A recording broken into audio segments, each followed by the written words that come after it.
সুপ্রিয় দর্শক, আসসালামু আলাইকুম।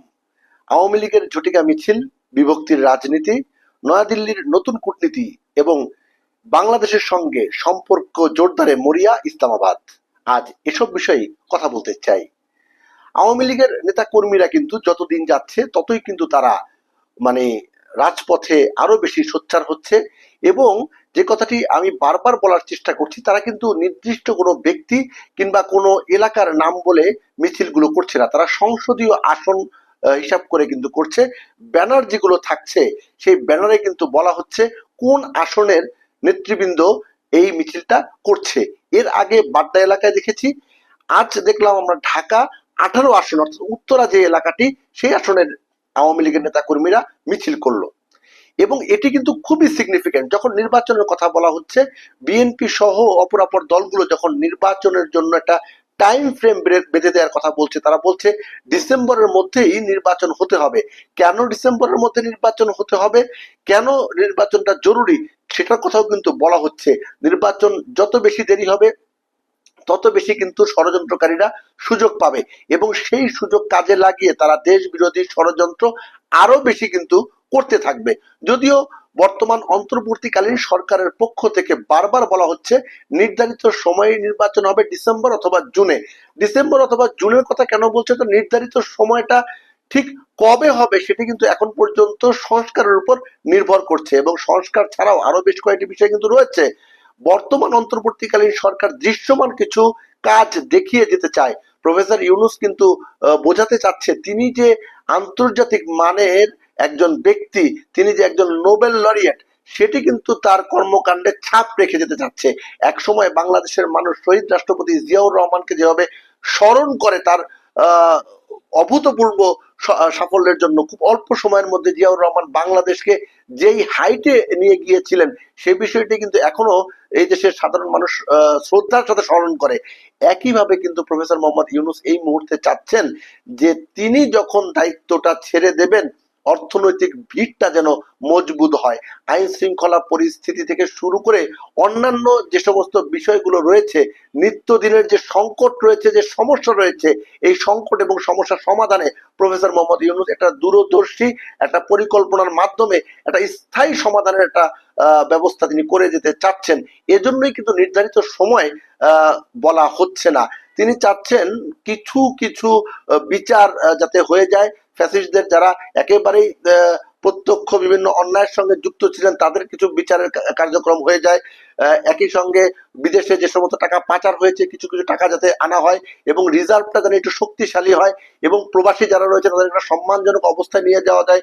ভোটাধিকার বিষয়টি, আইনের শাসনের বিষয়টি, মানবাধিকারের বিষয়টি এবং সরকারি বিভিন্ন প্রকল্পে চুরি রোধে তিনি স্থায়ী কিছু ব্যবস্থা করতে চান। একই সঙ্গে যানজট সহ অন্যান্য নিত্যদিনের যে সমস্যা, দ্রব্যমূল্যের ঊর্ধ্বগতি সহ, এইগুলির একটা পার্মানেন্ট সলিউশন কিভাবে করা যায় এই বিষয়টি নিয়ে কিন্তু প্রফেসর ইউনূস ভাবছেন। তিনি কিন্তু যাদেরকে উপদেষ্টা বানিয়েছেন শুধু তাদের মাধ্যমে কাজ করাচ্ছেন না, অনেক বিজ্ঞজনকে বিশ্বের বিভিন্ন দেশ থেকে, সিঙ্গাপুর, আমেরিকা, লন্ডন সহ বিভিন্ন দেশে যারা বাংলাদেশি, যারা এতদিন তাদের মেধাটাকে, তাদের জ্ঞানটাকে সেই দেশের কল্যাণে কাজে লাগাতো, তাদেরকে কিন্তু প্রফেসর ইউনূস বাংলাদেশে নিয়ে এসেছেন এবং তাদেরকে বাংলাদেশের জন্য, বাংলাদেশের উন্নয়ন অগ্রগতির জন্য কিন্তু কাজে লাগানো শুরু করেছেন। এজন্য আমার ধারণা, এজন্য সম্ভবত কিছুটা সময় তিনি চাচ্ছেন যে সময়ের মধ্যে এগুলো কিছুটা দৃশ্যমান হোক এবং পরবর্তীতে রাজনৈতিক যে সরকার আসবে সেই সরকার এই যে উন্নয়ন এবং অগ্রগতি এবং সংস্কার এর ধারাবাহিকভাবে তারা চালিয়ে যাবে এবং চাইলেও কোনো রাজনৈতিক সরকার যেন ফ্যাসিস্ট হয়ে উঠতে না পারে সে বিষয়টিও কিন্তু প্রফেসর মোহাম্মদ ইউনূস ঠিক করে যেতে চাচ্ছেন। তিনি এজন্য 11টি সংস্কার কমিশন করেছে, এখন ঐক্যমত কমিশন হচ্ছে এবং ঐক্যমত কমিশনে গিয়ে রাজনৈতিক দলগুলো মতামত দিচ্ছেন এবং এই মতামতের ভিত্তিতে একটি যে সনদ গঠিত হবে সেই সনদটি হবে বাংলাদেশের সনদ এবং বাংলাদেশের আপামর জনতার সনদ এবং এই সনদ গ্রহণের মাধ্যমে এই যে বৈষম্যের কথা বলা হচ্ছিল, এই বৈষম্য যদি না থাকে এবং এই বৈষম্য বিরোধী অবস্থানও যেন তৈরি না হয়, সবাই যেন এক হয়ে বাংলাদেশি হিসেবে সবাই যেন আত্মমর্যাদাশীল জাতি হিসেবে সবাই তাদের যার যার অবস্থান থেকে দায়িত্ব পালন করতে পারে, এই জায়গাগুলো কিন্তু নিশ্চয়তা দেওয়ার জন্য কাজ করে যাচ্ছে বর্তমান অন্তর্বর্তীকালীন সরকার। এখানে কিন্তু বাধা হয়ে দাঁড়াচ্ছে আওয়ামী লীগ এবং অপরাপর ফ্যাসিস্ট এবং ফ্যাসিস্টের সহযোগীরা। এই যে বলছিলাম যে ঢাকা 18 আসনে এর আগে বাড্ডা এলাকায় মিছিল করেছে, আসন ভিত্তিক মিছিল হচ্ছে, অর্থাৎ আওয়ামী লীগের নেতা কর্মীরাও কিন্তু চাচ্ছে যাতে নির্বাচনটা হলে, তারা যেহেতু নিষিদ্ধ হয়নি, তারা যেহেতু এখন পর্যন্ত নির্বাচনের জন্য অযোগ্য হিসেবে ঘোষিত হয়নি, ফলে আওয়ামী লীগ কিন্তু এই নির্বাচনে যাবে।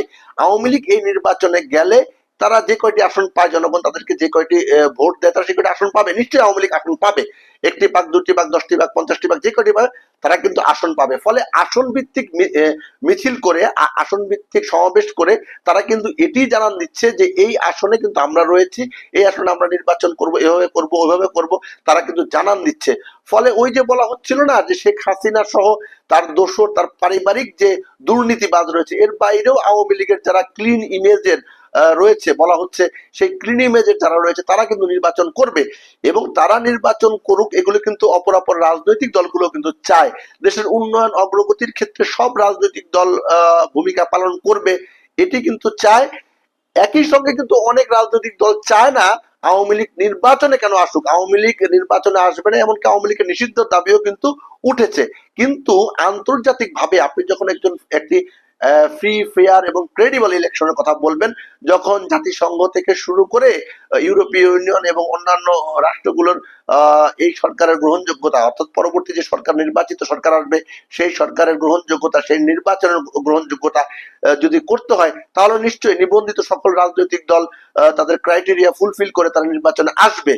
কিন্তু যদি কোনো রাজনৈতিক দলকে নির্বাচনে আসতে বাধা দেওয়া হয়, সেক্ষেত্রে কিন্তু ওই যে যে কথাগুলো আগে বলা হচ্ছিল, 2014 সালে একতরফা নির্বাচন, 2018 সালে রাতের ভোট, 2024 সালে আমি আর ডামির নির্বাচন, ওর কিন্তু ওই কথারই কিন্তু একটি পুনরাবৃত্তি হবে। বর্তমান অন্তর্বর্তীকালীন সরকার সম্ভবত বলতে চাচ্ছি এই কারণে তারা কিন্তু এখন পর্যন্ত স্পষ্ট করেনি, এই অন্তর্বর্তীকালীন সরকার কিন্তু চাচ্ছে একটি ক্রেডিবল, ফ্রি, ফেয়ার এবং এই যে নির্বাচন হবে ইনক্লুসিভ নির্বাচন তারা কিন্তু চাচ্ছে। ফলে সেখানে আমার ধারণা আওয়ামী লীগ সেই নির্বাচনে অংশগ্রহণ করবে, এবং সেই অংশগ্রহণের কারণেই কিন্তু এই যে নির্বাচনের একটা প্রাক প্রস্তুতি হিসেবে বিভিন্ন এলাকায় মিছিল হচ্ছে। খেয়াল করবেন সেই মিছিলগুলোতে কিন্তু বাধা আসছে না, যদিও খুব কম সময় নিয়ে তারা মিছিল করছে, কম লোক সংখ্যা নিয়ে করছে, কিন্তু বার্তা কিন্তু দিচ্ছে আসন ভিত্তিক মিছিল করে। এটি কিন্তু একটি বড় বিষয়। আর বিভক্তির রাজনীতির কথা বলছিলাম, যখন নিজেদের মধ্যে কাদা ছোড়াছড়ি হয়, নির্বাচন কবে হবে এটা নিয়ে, কে কোন শক্তি, কে কাকে পদলেহন করে, কার অতীতের ভূমিকা কি ছিল, এগুলো নিয়ে যখন বিভক্তি হয়, যারা স্বৈরাচার বিরোধী আন্দোলন করেছে তাদের মধ্যে যখন বিভক্তিটা স্পষ্ট হয়, তখন কিন্তু ফ্যাসিস্টরা এবং ফ্যাসিস্টদের দোসররা সুযোগ নেবে, এটাই কিন্তু স্বাভাবিক ব্যাপার।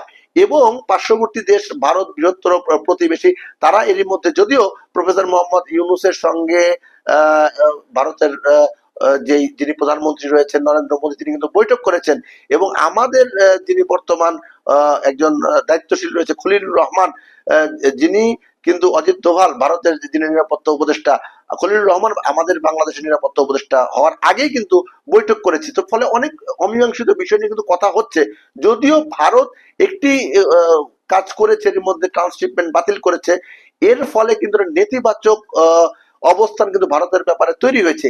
এই যে নেতিবাচক অবস্থান তৈরি হয়েছে, এই পুরো সুযোগটা কিন্তু চীন এবং পাকিস্তান নিতে যাচ্ছে। এরই মধ্যে বাংলাদেশে পাকিস্তানের যিনি পররাষ্ট্র সচিব, তিনি কিন্তু বাংলাদেশে অবস্থান করছেন, এবং পররাষ্ট্র সচিবের পাশাপাশি পররাষ্ট্র মন্ত্রীও কিন্তু এই মাসে আসছেন বাংলাদেশে।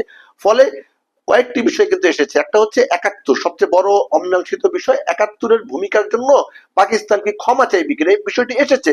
যদি পাকিস্তান ক্ষমা চেয়ে ফেলে, যদি পাকিস্তান তাদের সেখানে আটকে পড়া বাংলাদেশিদের ফেরত পাঠায় এবং বাংলাদেশে যারা আটকে আছে তাদেরকে ফেরত নেওয়ার ব্যাপারে সম্মত হয়, যদি পাকিস্তান সেই ৭০ সালে যে প্রলয়ঙ্কারী ঝড় হয়েছিল, সেই ঝড়ের যে বিদেশি সহায়তা এসেছিল, সাহায্য এসেছিল, তার যে রেশিও বাংলাদেশকে ফেরত দেয়, এবং বাংলাদেশি যে সম্পদ পাকিস্তানে আটকে ছিল এত বছর যাবত, সেটা যদি ফেরত দেওয়ার কমিটমেন্ট করে, তাহলে তাহলে কোন বিষয়ে আপনারা সমালোচনা করবেন? এটি কিন্তু অনেক বড় বিষয়।